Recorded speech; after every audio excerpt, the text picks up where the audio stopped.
Nee, jeder hier de Noordelijke Fraudekamer zo'n grote zaak behandelen als het gaat om het tal slachtoffers.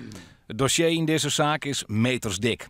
De verdachte had in 2 jaar tijd de persoonlijke gegevens van meer dan 22.000 mensen samelen.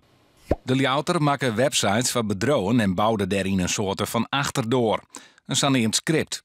Daardoor kon hij achter inloggegevens komen van de slachtoffers.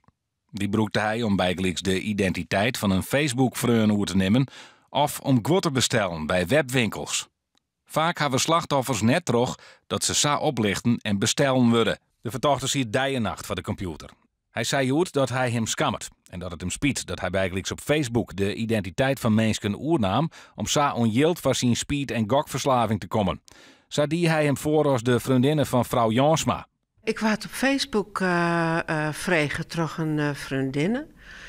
Die zit een beetje in de kriepen. We hadden hier een leuk uurtje betocht met haar man, die weer en dat kostte nog wat geld, dus ze moest in het voorst watten. En dat hield ze dus net thuis zal lezen en dat moest via de bank. En dat hij toen stwatten? En dat heb ik toen stwatten. Heb ik €200 stwatten. De wichtigste les is dat cybercriminelen heel makkelijk inbreken op internet.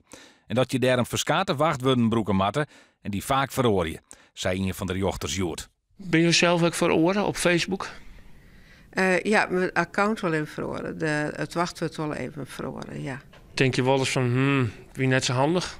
Nee, achteruit denk ik, god, dat gaat ook gewoon niks zo stam. Dat is eigenlijk heel logisch dat zij dat net zo dwaas hoor, maar ja, dom.